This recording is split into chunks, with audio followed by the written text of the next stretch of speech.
शादी का घर। चारों तरफ रोशनी, संगीत, हंसी मजाक और ढेर सारी खुशियां। सब कुछ बिल्कुल परफेक्ट। लेकिन सोचिए, क्या हो अगर जश्न का ये पूरा माहौल अचानक एक खौफनाक रहस्य में बदल जाए। आज के इस विश्लेषण में हम एक ऐसे ही मामले की तह तक जाएंगे जिसने एक चमकते दमकते शादी के मंडप को अचानक एक क्राइम सीन में तब्दील कर दिया। ये कहानी जितनी हैरान करने वाली है ना, उतनी ही दर्दनाक थी। तो चलिए सीधा इस मामले की गहराई में चलते हैं। मैं 5 मिनट में आती हूं। ये सुनने में कितना आम सा वाक्य लगता है ना? लेकिन पायल के केस में ये सिर्फ एक वाक्य नहीं था, ये उसके आखिरी शब्द थे। एक दुल्हन जो पूरी तरह से अपनी शादी के जोड़े में सजी हुई थी, वो बस इतना बोलकर कमरे से निकलती है और फिर कभी वापस नहीं लौटती। ये शब्द आज भी उस रात की खामोशी में गूंजते हैं। आखिर उन 5 मिनटों में ऐसा क्या हुआ जिसने सब कुछ हमेशा के लिए बदल कर रख दिया? सबसे पहले बात करते हैं उस अधूरी रात की जब यह खौफनाक रहस्य शुरू हुआ। करण और पायल की शादी बड़े धूमधाम से खुशी के माहौल में हो रही थी। जब पायल कमरे से बाहर गई तो परिवार ने बड़ी मासूमियत से यही सोचा कि चलो शायद दुल्हन थोड़ी नर्वस है, ताज़ी हवा लेने गई होगी, जो कि काफी नॉर्मल है। लेकिन ब्राइडल रूम का मंजर कुछ और ही कहानी बयां कर रहा था। वहां उसका ब्राइडल मेकअप अधूरा पड़ा था, मोबाइल फोन टेबल पर ही छूट गया था और दरवाजा पूरा खुला हुआ था। सच कहूं तो ये सारे इशारे चीख चीख कर कह रहे थे कि ये किसी नर्वस दुल्हन का मामला बिल्कुल नहीं था। इस पूरी उलझन के बीच ये जानना बहुत जरूरी है कि आखिर पायल थी कौन। महज 27 साल की एक स्कूल टीचर, एक ऐसी लड़की जो अपनी नई जिंदगी शुरू होने का बेसब्री से इंतजार कर रही थी। सब कुछ कितना उज्जवल लग रहा था और फिर अचानक सब कुछ अंधेरे में डूब गया। अब यहां से शुरू होती है एक ऐसी तलाश जिसने वहां मौजूद हर इंसान की सांसें अटका दी थीं। जैसे जैसे वक्त बीत रहा था ना, हॉल का खुशनुमा माहौल घबराहट में बदलने लगा। अगर हम उस रात की टाइमलाइन पर ध्यान दें तो रात के ठीक 8:30 बजे पायल ब्राइडल रूम में तैयार हो रही थी। ठीक 9 बजे वो 5 मिनट का बोलकर बाहर निकली और फिर आता है सबसे बड़ा ट्विस्ट। महज 7 मिनट बाद 9:07 पर उसे पिछले दरवाजे के पास लगे सीसीटीवी कैमरे में देखा गया। ये जो 30 मिनट की विंडो है ना, ये इस पूरे केस की सबसे अहम कड़ी है। जब 5 मिनट 15 और फिर आधे घंटे में बदल गए तो वहां एक अजीब सी अफरा तफरी मच गई। वॉशरूम हो, पार्किंग लॉट हो, छत हो या हॉल का कोना कोना, सब कुछ छान मारा गया। हर मेहमान और रिश्तेदार पायल को ढूंढने में लग गए। और तभी एक चश्मदीद ने सामने आकर बताया कि उसने पायल को आखिरी बार हॉल के बैक एग्जिट के पास देखा था। ये सुनते ही बिना कोई देरी किए तुरंत पुलिस को कॉल लगाया गया।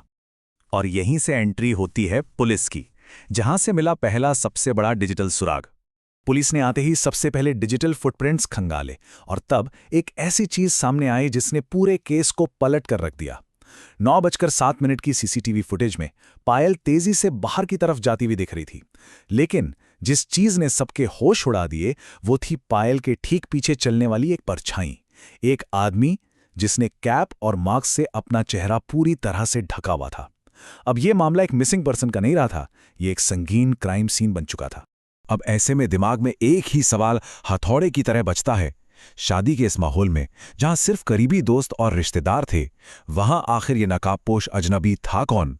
और सबसे बड़ी बात, पायल उसके साथ इतनी तेजी से क्यों जा रही थी? इस उलझी हुई गुत्थी को सुलझाने के लिए पुलिस ने एक बहुत ही तार्किक एक्शन प्लान बनाया।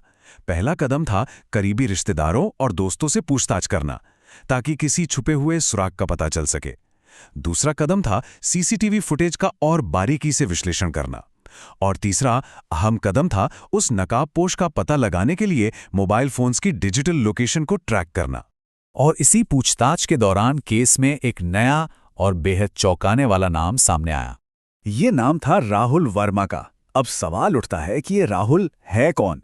राहुल कोई अनजान शख्स नहीं था, वो पायल का एक पुराना दोस्त और पूर्व प्रेमी था। दरअसल परिवार के दबाव के कारण इन दोनों का रिश्ता काफी पहले टूट चुका था।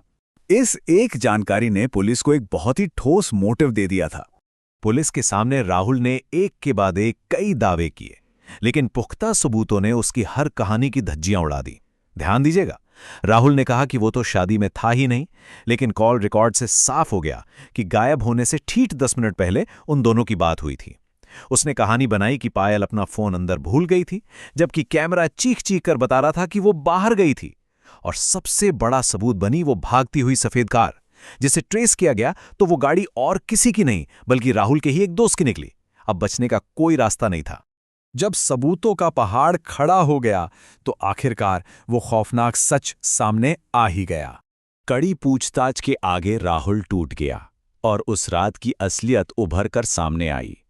हुआ ये था कि राहुल एक आखिरी बार पायल से बाहर मिलने की जिद कर रहा था। जब पायल बाहर आई तो उसने शादी रोकने का भारी दबाव बनाया। जाहिर है पायल ने इनकार किया।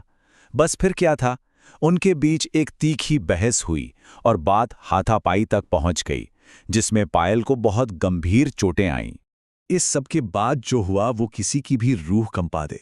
पायल की वो हालत देखकर राहुल मदद मांगने के बजाय बुरी तरह घबरा गया। उसने एक बेहद कायरतापूर्ण कदम उठाया। उसने उस खून से लथपथ गंभीर रूप से घायल दुल्हन को अपनी कार में डाला और शहर से बाहर भाग निकला। एक सुनसान इलाके में उसने पायल को मरने के लिए उसी हाल में छोड़ दिया। सोचिए, जिस परिवार में शादी की शहनाइयां बजने वाली थीं, उन्हें कई दिनों बाद पायल का निर्जीव शरीर मिला। खुशियों की रात हमेशा के लिए एक मातम में बदल गई। अगर हम इस पूरे विश्लेषण का निष्कर्ष निकालें तो एक बात बिल्कुल साफ होती है, ये मामला सिर्फ एक अपराध से कहीं आगे का है। ये मानव मनोविज्ञान के एक बेहद स्याह पहलू को उजागर करता है। जब इंसान की अनसुलझी भावनाएं उस पर हावी हो जाती हैं तो प्यार कब एक खतरनाक जुनून का रूप ले लेता है पता ही नहीं चलता। ये कहानी हमें बताती है कि किसी पर अधिकार जताने की एक हिंसक चाहत सीमाओं को पार करके किसी की जान तक ले सकती है। तो इस पूरे मामले को समझने के बाद एक बहुत ही गहरा और बेचैन करने वाला सवाल पीछे छूट जाता है। प्यार और जुनून के बीच की वो बारीक लकीर आखिर कब धुंधली हो जाती है? और सबसे ज़रूरी बात, एक समाज के तौर पर क्या हम ऐसी जानलेवा स्थिति पैदा होने से पहले उन खतरनाक इशारों को पहचान सकते हैं? ये एक ऐसा प्रश्न है जिस पर हम सबको गंभीरता से विचार करना ही होगा। आज के इस विश्लेषण में बस इतना ही।